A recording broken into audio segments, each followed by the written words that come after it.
કદાચ તમે જાણતા હશો કોઈપણ સુરેખ સમીકરણને y બરાબર mx પ્લસ b સ્વરૂપે લખી શકાય, જ્યાં m એ રેખાનો ઢાળ દર્શાવે છે. ઢાળ વિશે આપણે પાછળના અમુક વિડીયોમાં સમજ્યા છીએ.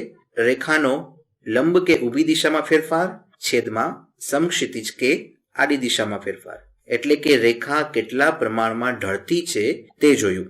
અહીં આ b એ y અંતઃખંડ છે. b એ y અંતઃખંડ છે એ સમજવું ખૂબ સરળ છે. તે માટે x ની કિંમત 0 મૂકીએ.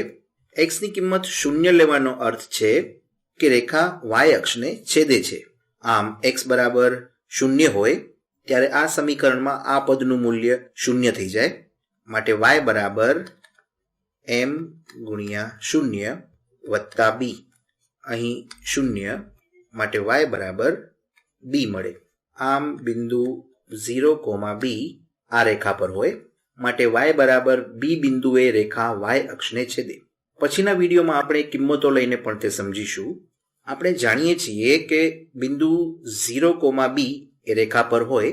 હવે જો x બરાબર 1 હોય તો શું થાય? તે મળે y બરાબર m ગુણ્યા 1 એટલે m વત્તા b. માટે કહી શકાય કે બિંદુ 1, m વત્તા b પણ રેખા પર હોય. આ y ની કિંમત છે. તો હવે આ બિંદુ અને આ બિંદુ વચ્ચેના ઢાળ માટે શું કહી શકાય?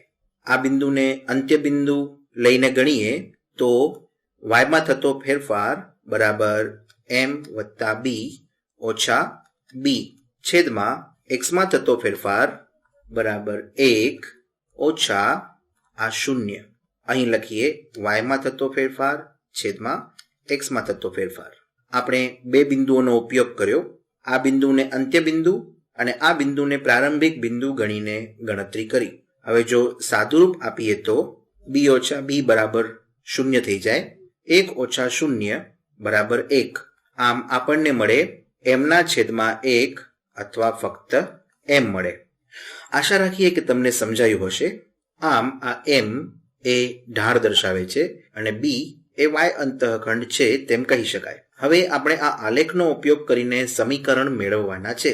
આમ આ આલેખ પરથી ઢાળ મેળવીએ, y અંતઃખંડ મેળવીએ અને પછી સમીકરણ શોધીએ. ચાલો પહેલા રેખા a માટે જોઈએ. હવે કહો કે a નો ઢાળ શું છે? રેખા a પરનું કોઈ બિંદુ લઈને શરૂ કરીએ. અહીંથી શરૂ કરીએ. આપણને પૂર્ણ સંખ્યા જોઈએ છે. આપણે જો 3 એકમ આગળ જઈએ તો 1, 2 અને 3 એકમ. આમ જો ડેલ્ટા x બરાબર 3 હોય, 1, 2, 3, આપણો ડેલ્ટા y 2 એકમ નીચે બરાબર -2. ડેલ્ટા y બરાબર -2. આમ બિંદુ a માટે y માં થતો ફેરફાર છેદમાં x માં થતો ફેરફાર બરાબર x માં જ્યારે 3 જેટલો ફેરફાર થાય ત્યારે y માં થતો ફેરફાર -2 છે. આમ તેનો ઢાળ મળે -2 ના છેદમાં 3. જ્યારે 3 એકમ આગળ જઈએ 2 એકમ નીચે જવું પડે. જો 1 એકમ આગળ જઈએ તો 2/3 એકમ નીચે જવું પડે, પણ તે બરાબર જોઈ શકાય નહીં. પણ જો 3 એકમ આગળ જઈએ ત્યારે બરાબર જોઈ શકાય. આમ આપણને આ રેખાનો ઢાળ મળી ગયો. હવે તેનો y અંતઃખંડ મેળવીએ. આ મળ્યો આપણો m. હવે b માટે શું? આપણો y અંતઃખંડ. જુઓ કે રેખા a y અક્ષને ક્યાં છેદે છે? આપણે જોયું કે ઢાળ -2/3 છે. માટે આ બિંદુએ y બરાબર 2 છે. હવે જ્યારે 1 એકમ જમણી બાજુ ખસીએ તો 2/3 એકમ નીચે જવું પડે. માટે આ બિંદુ છે 1.1/3. બીજી રીતે કહીએ તો તે મળે 4/3. આમ આ બિંદુ છે y બરાબર 4/3. 1 કરતા સહેજ વધારે, લગભગ 1.1/3. માટે કહી શકાય કે b બરાબર 4/3. આમ તે સમીકરણ મળે y બરાબર -2/3x વત્તા b બરાબર 4/3. આ મળ્યું સમીકરણ a. હવે સમીકરણ b માટે જોઈએ. આશા રાખીએ કે આમાં અપૂર્ણાંક ન હોય. સમીકરણ b. ચાલો તો પહેલા તેનો ઢાળ શોધીએ. કોઈ વ્યવસ્થિત બિંદુથી શરૂ કરીએ. આ બિંદુથી શરૂ કરી શકાય. તે અહીં દર્શાવીએ સમીકરણ b માટે. જ્યારે આપણો ડેલ્ટા એક્સ બરાબર 1 હોય, જમણી બાજુ 1 એકમ આગળ વધીએ તો ડેલ્ટા વાય શું મળે? આપણે 3 એકમ ઉપર જઈએ, ડેલ્ટા એક્સ ડેલ્ટા વાય, વાયમાં થતો ફેરફાર બરાબર 3, માટે ડેલ્ટા વાય ભાગ્યા ડેલ્ટા એક્સ, જ્યારે જમણી બાજુ જઈએ ત્યારે એક્સમાં થતો ફેરફાર 1 અને વાયમાં થતો ફેરફાર 3, માટે આપણો ઢાળ મળે 3. હવે વાય અંતઃખંડ માટે શું કહી શકાય? જુઓ કે એક્સ બરાબર 0 ત્યારે વાય બરાબર 1, માટે બી ની કિંમત મળે 1. આમ તે ઘણું સહેલું હતું. અહીં સમીકરણ મળે y બરાબર 3x વત્તા 1. હવે છેલ્લી રેખા માટે જોઈએ, રેખા સી. ચાલો પહેલા y અંતઃખંડ મેળવીએ. તે તરત જ ખબર પડી જાય તેવું છે. જો x બરાબર 0 હોય તો y બરાબર -2 મળે છે. આમ રેખા સી માટે b બરાબર -2. હવે ઢાળ માટે શું કહી શકાય? m બરાબર y માં થતો ફેરફાર છેદમાં x માં થતો ફેરફાર. y અંતઃખંડથી શરૂ કરીએ. જો જમણી બાજુ 1, 2, 3, 4 એકમ આગળ વધીએ તો આમ આપણા x માં થતો ફેરફાર બરાબર 4. ત્યારે y માં થતો ફેરફાર શું મળે? y માં થતો ફેરફાર મળે -2. આમ y માં થતો ફેરફાર 2 અને x માં થતો ફેરફાર 4, માટે આપણો ઢાળ મળે 1/2. તેથી તેનું સમીકરણ થાય y બરાબર 1/2x. આ આપણો ઢાળ છે -2. આમ તે થઈ ગયું. ચાલો થોડા બીજા ઉદાહરણ જોઈએ. અહીં થોડા સમીકરણ આપેલ છે, જેમાં આપણે જાણીએ છીએ કે આ y અંતઃખંડ છે અને આ ઢાળ છે.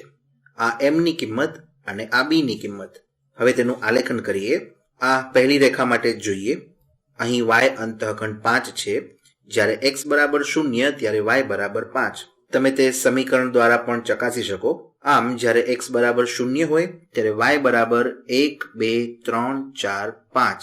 આમ આ y અંતઃખંડ છે અને તેનો ઢાળ 2 છે. એટલે કે જ્યારે x દિશામાં 1 એકમ આગળ જઈએ ત્યારે y દિશામાં 2 એકમ ઉપર તરફ જવું પડે.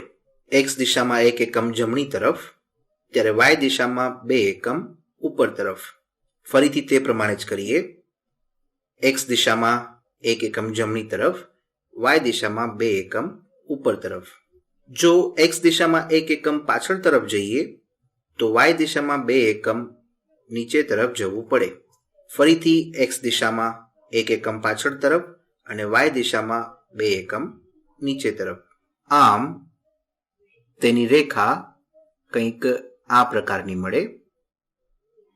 તેને બંને બાજુ લંબાવી શકાય. આ મળી આપણી પહેલી રેખા. હવે બીજી રેખા મેળવીએ.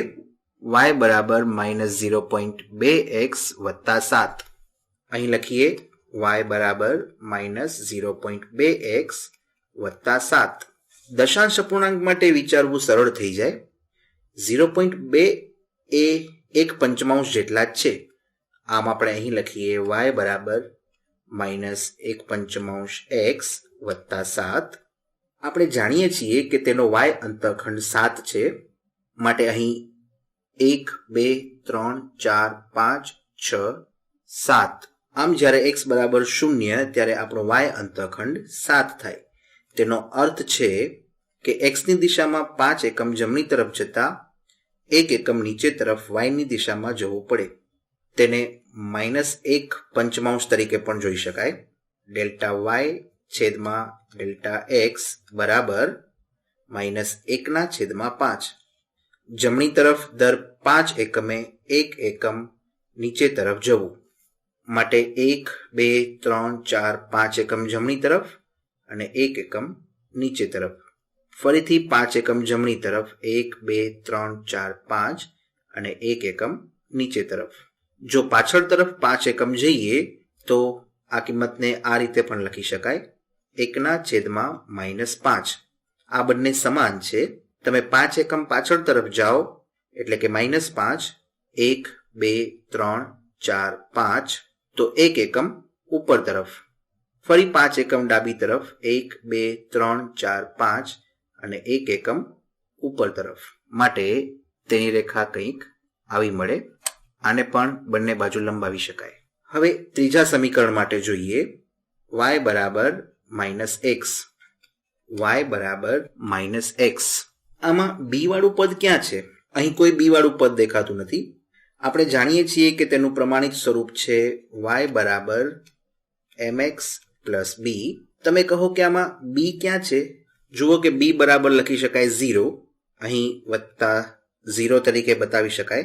આમ b બરાબર 0 એટલે કે x બરાબર પણ 0, y બરાબર પણ 0. માટે આ આપણો y અંતઃખંડ થયો, તે ઉગમ બિંદુ પર મળે. હવે ઢાળની વાત કરીએ. અહીં ઋણની નિશાની છે, તેને -1x + 0 તરીકે પણ જોઈ શકાય. માટે તેનો ઢાળ મળે -1. એટલે કે જ્યારે x માં થતો ફેરફાર 1, y માં થતો ફેરફાર -1. x માં 1 એકમ જમણી તરફ, y માં 1 એકમ નીચે તરફ. ફરી તે રીતે જ કરીએ. x માં 1 એકમ જમણી તરફ, y માં 1 એકમ નીચે તરફ. અથવા જો x માં 1 એકમ ડાબી તરફ જઈએ તો y માં 1 એકમ ઉપર તરફ જવું પડે. x અને y ની વિરુદ્ધ નિશાની છે, તે બંને વિરુદ્ધ દિશામાં જાય છે. માટે તેની રેખા કંઈક આવી દેખાય. બીજા અને ચોથા ચરણને વિભાજિત કરતી રેખા. વધુ એક સમીકરણ y બરાબર 3.75. ફરીથી પ્રમાણિત સ્વરૂપ સાથે સરખાવતા x વાળું પદ ક્યાં છે? તે અહીં છે જ નહીં. માટે આ સમીકરણને આ રીતે પણ લખી શકાય: y બરાબર 0x + 3.75.